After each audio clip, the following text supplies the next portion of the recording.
Yesterday, City Manager Art Noriega made the decision to suspend Chief Acevedo for the reasons he has outlined. This was a difficult decision, and it marks the beginning of the end of an unfortunate episode for our city. I support the City Manager for weighing all of the factors involved and doing what he believes is in the best interest of our residents and our employees. Over the last few weeks, I've insisted in giving the manager the time and space to sort this situation out, and I truly believe he has done the best he can under very trying circumstances. While it is clear that Chief Acevedo has the qualifications and the experience to be an effective chief of police, it is also obvious that his personality and leadership style are incompatible with the structure of our city's government. The status quo, where a top city administrator is at war with the city's elected leadership, is simply untenable and unsustainable. This dynamic was unforeseeable, and while Chief Acevedo ended up not being a good fit for our city, I certainly wish him and his family the best of luck in the future. What was it, because he exposed the corruption in the city government? So I'm going to take questions. Glenna, go ahead. So the manager wrote this pretty pointed letter and enumerated 8 points for the firing. Do you agree that those 8 points rise to the level of termination for this chief? Do you back that? Yeah, I think the manager has a charter responsibility to document in a very detailed way why he is essentially suspending the chief, which is what the charter calls for. And the charter calls for very specific causes or all other reasonable causes, and that's what the manager had to do to justify his decision. Do you, as the mayor, though, agree that the chief is responsible for those 8 points, and that for those 8 points you support his firing? Yeah, I mean, I can go through all the 8 points with you. I'm not going to do that. Generally speaking, I think a lot of the points, if not all of them, are right on point, and I do think that they're accurate, and I support them. And rise to the level of his termination. Yes. Mr. Mayor, are you aware of the package, of financial package, or a severance deal? Steve, I hear you back there. It sounds like your voice. I am not. My understanding is that the chief was offered to resign. I'm not sure how that plays into the possibility of his compensation or severance. So that's something that's going to have to be determined. The chief does have a right to a hearing, and my understanding is he's going to avail himself of that right. And my understanding also is that hearing is being scheduled. There was some talk about it being scheduled on Wednesday. The chief, my understanding, has requested additional time, and based on the legal advice that we've received, he will be granted that additional time. So it's very possible that it will be on Friday. Let me take Ana from Spanish Media. Ana, Give us your thoughts on the memo detailing criminality by certain commissioners. What are your thoughts on that memo? Para resumir, gracias. los 8 puntos que pone el administrador, ¿usted cree que son suficientes para llevar a la despedida del jefe?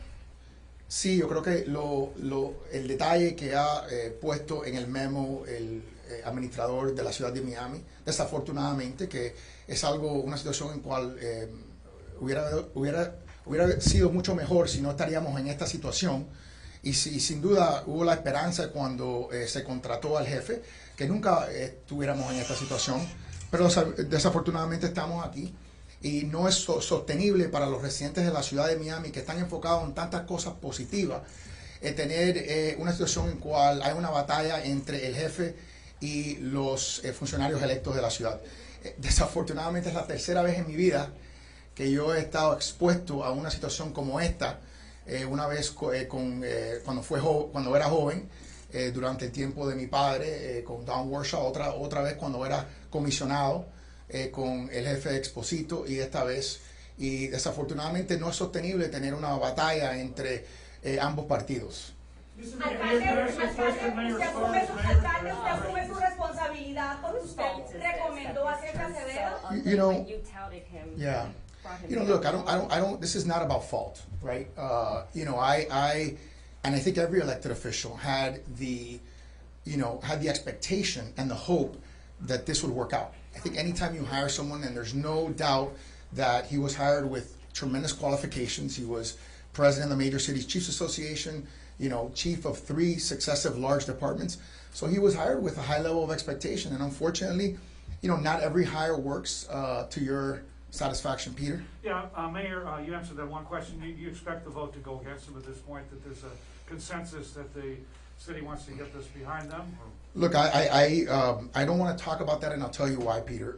It's the commission has a fiduciary obligation to listen to whatever his case is and make a decision based on the facts. I know because I had to go through it myself with Chief Acevedo, and it was a very contentious 20-plus hour hearing. I'm sorry, with Chief Exposito, and it was a very contentious 20-hour hearing plus 2-day. And we had to be objective, so I can't speculate as to what they're going to do. Alcalde, ¿usted considera que ha sido un Sí. error? ¿Pudiera decir en español precisamente lo que va a pasar con el tema de la Hold on, conversación? Carlos. I hear you back there, buddy. Just give me a second. Go ahead. ¿Pudiera decir en español qué va a pasar ahora de aquí en adelante? Hablamos de un tema económico también. ¿Qué va a pasar? Bueno, tenemos, el jefe tiene una opción de obtener una audiencia con la comisión, como yo tuve cuando yo era comisionado con el jefe Exposito, y tiene la habilidad de poner su caso de por qué no se debe despedir. Tengo entendido que él va a hacer eso. Le dieron a él la opción de hacerlo el miércoles y él ha pedido más tiempo, así que a base del consejo que hemos recibido de nuestros abogados, yo creo que le van a dar hasta el viernes, que es suficiente tiempo en lo que requiere la Carta Constitutiva de la Ciudad de Miami. Carlos, go ahead back there. A lot has been said about your lack of absence, or your absence in this story. A lot has been said about my lack of I'm absence. sorry, about your absence It's okay. regarding this story. Sure. And I'm curious whether you think that criticism is valid. And to underscore things, it's my understanding that you were on vacation in the Caribbean over the weekend. Yep. And so I'm curious whether you think it's fair for folks to take issue with the fact that you were one of the strongest supporters when you brought him on. Yeah. And you've been noticeably quiet since this entire thing unfolded. Well, look, my objective, Carlos, is to represent my residents and do the very best that I can. And sometimes that means that I have to lead from the front and be very vocal on certain things.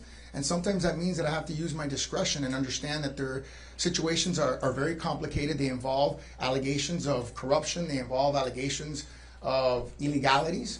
And that requires care when you're discussing these kinds of issues. As to my personal life, I had my birthday on Wednesday, and I decided to spend some time with my wife and do some other personal things that I had to do. Thank you. Alcalde, ¿usted considera que ha sido un error en haber traído a una persona? Joey's gonna be my last guys. Joey. Okay, Joey and Glenna, and then I'm closing. Go ahead, Joey. Mayor, the chief wrote you, they wrote you an 8-page memo where Yes. they alleged that commissioners were interfering with police investigations Yep. and interfering with city operations. Yeah. What do you make of that? What's your response to this memo? Well, I'm not an investigatory agency, and I am not a prosecutor. So I think you would have to ask them what their professional opinion is about that. I can tell you that I was not consulted on the drafting of that memo. He didn't ask me for my advice. He didn't tell me he was going to do it. And certainly I think, I can't speak to his intent in why he did it. But I think when you throw down the gauntlet that way, you certainly set up a scenario that could be untenable, and that's certainly part of what's happening Do here. you believe him? Do you believe what he's saying is true? Glenna, go ahead. You can answer it if you want first.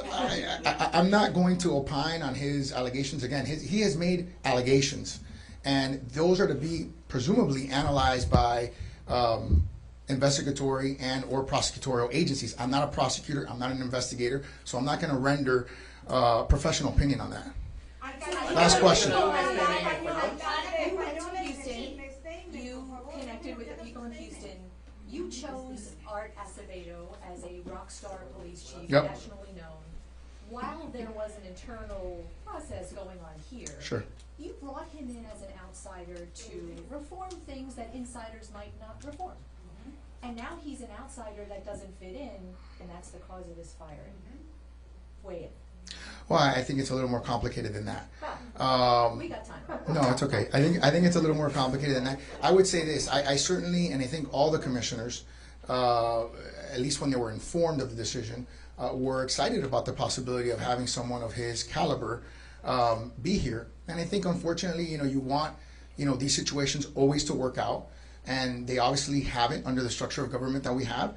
And we can continue to belabor this and continue to drag this out, but really for the benefit of the city, for the benefit of him and his family, for the benefit of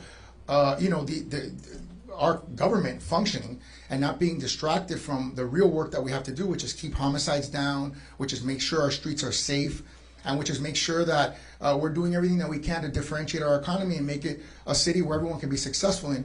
That's the trajectory of where I want to be thinking and going. And frankly, I think that's what we should be focusing on.